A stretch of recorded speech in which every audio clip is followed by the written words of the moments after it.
Shalom and welcome to another in our series of podcasts from Temple Beth Am, a dynamic center for conservative Judaism in Los Angeles.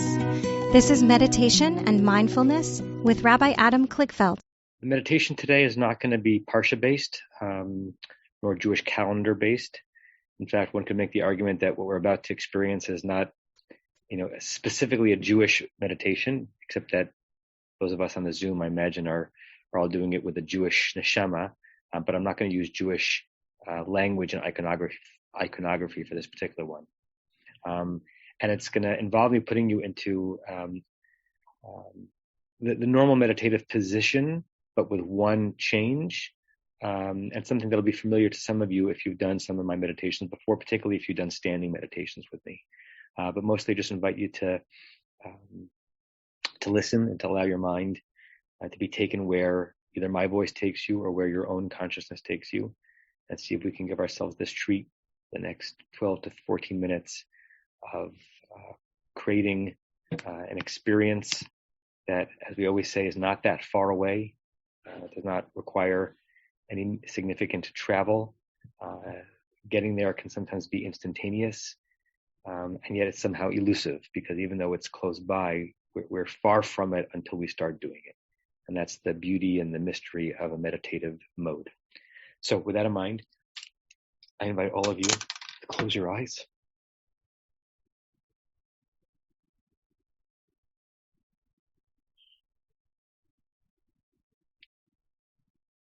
To kind of orient your body, if you haven't already, via a series of right angles. The lower parts of your leg going up in a nice clear right angle to your upper parts of your leg and your thigh, and then another right angle as your spine with great dignity and strength holds up the rest of your body.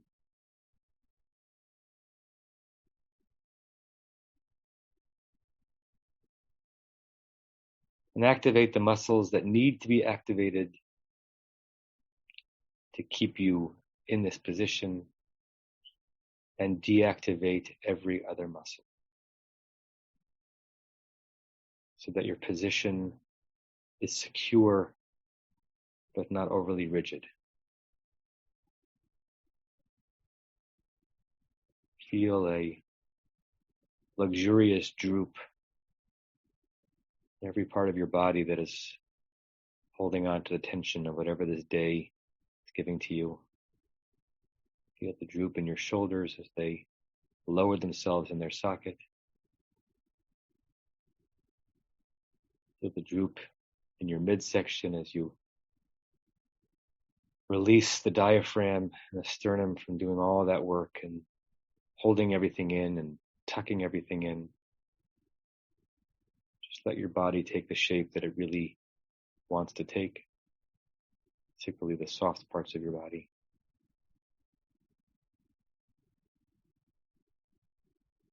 And rather than take for granted that the bottoms of your feet are kind of plainly resting on the floor, think of that contact point as being essential, for it is.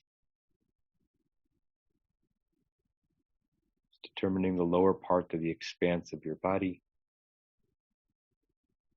And you can feel that connection, not just sole of shoe to carpet, but the soul of the person and the body of the person to the earth itself.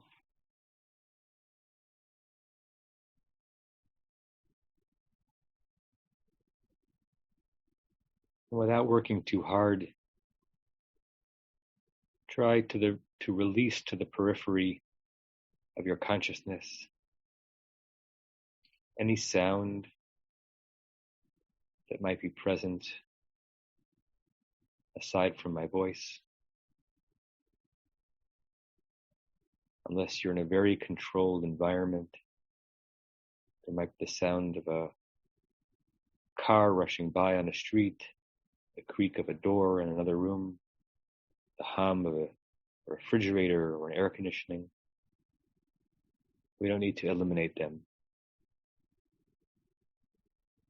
Just push them to the edge,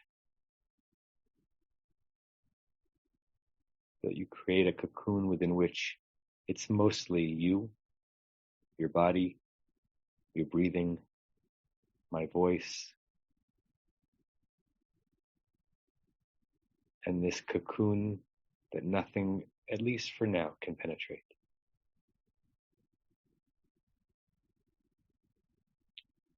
For these next few moments, there is nothing to see. There is nothing to want. There is nothing to do. There is nothing to see.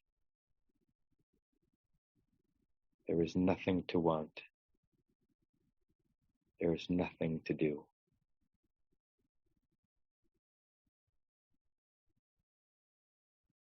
Gently, I want you to bring your consciousness to your right hand, which up until now might have been hanging by your side or lying, palms up or palms down on your legs.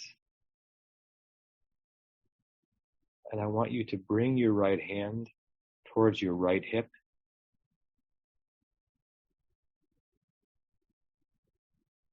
And put your hand in a shape as if it were caressing a soft sphere.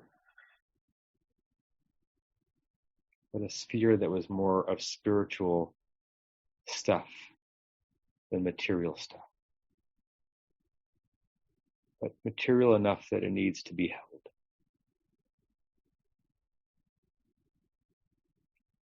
Your right hand by your right hip is holding, helping to shape and caress a luminous, energy-filled, almost pulsing sphere.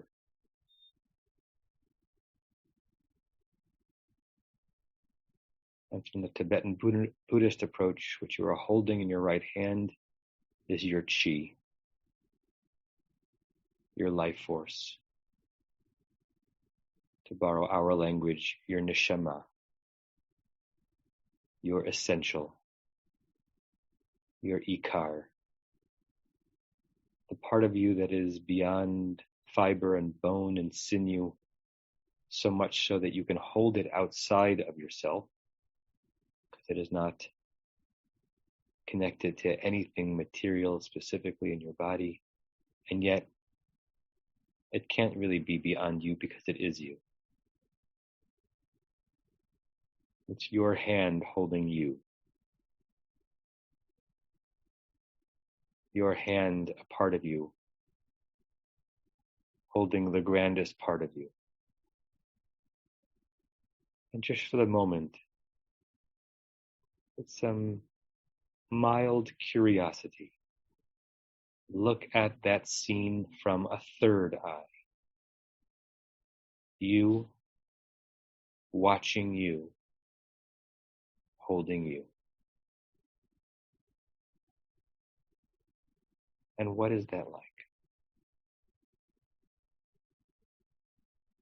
You, positioning yourself somewhere else in the room that you are, or just entirely in your mind's eye, watching you, holding, shaping, and caressing you. What is that like?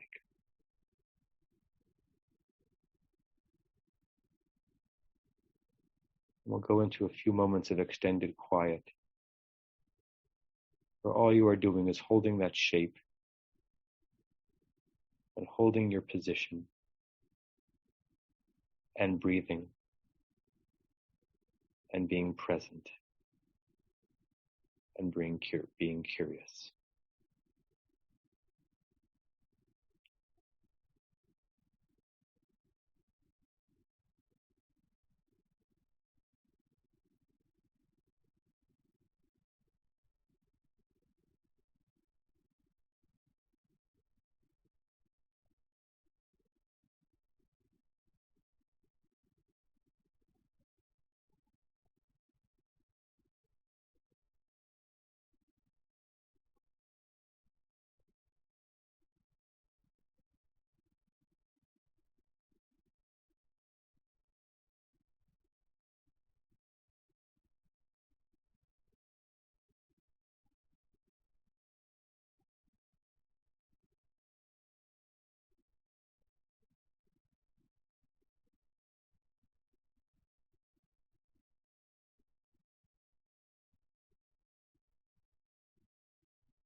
If you're witnessing your mind wandering to thoughts or images that you're not even sure how you got there, you have two choices.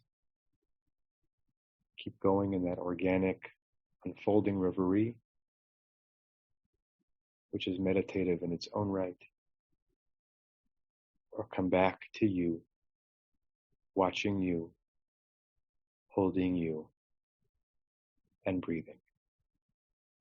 And even if you have to come back twice, or 4 times, or 10 times, invest in what that might be like to return to this image of you, watching you, holding you.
And as we near the end of this short but meaningful gift to ourselves,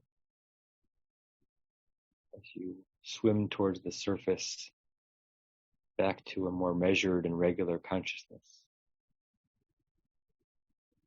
perhaps remind yourself that you can choose to hold your chi,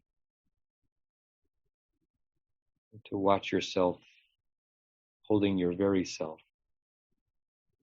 at any moment without needing a guide or a prompt. And even 30 seconds of it can be a beautiful thing. So unleash your hand, relax it, releasing your very spirit into the ether around you and or back into your body.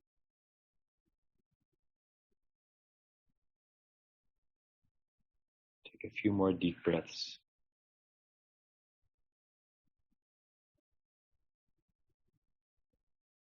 When you're ready, you can open your eyes.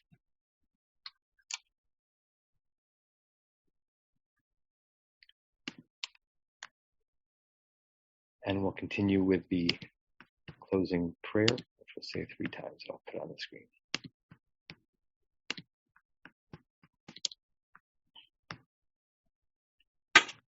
May we and all beings have happiness and the causes of happiness. May we all be free of suffering and the causes of suffering. May we all experience true happiness that has no taint of suffering. And may we live in great equanimity, free from burdening attachment to loved ones and contempt for others, but rather with compassion for all. May we and all beings have happiness and the causes of happiness. May we all be free of suffering and the causes of suffering. May we all experience true happiness that has no taint of suffering. May we live in great equanimity, free from burdening attachment to loved ones and contempt for others, but rather with compassion for all. May we and all beings have happiness and the causes of happiness. May we all be free of suffering and the causes of suffering. May we all experience true happiness that has no taint of suffering. And may we live in great equanimity, free from burdening attachment to loved ones and contempt for others, but rather with compassion for all. I say to you all, shalom and namaste, and hope to see you soon. You have been listening to another in our series of podcasts from Temple Beth Am, a dynamic center for conservative Judaism in Los Angeles. If you enjoy these podcasts, we invite you to write a review on the Apple Podcast site or wherever you get your podcasts. For more information about Temple Beth Am Los Angeles, go to tbala.org.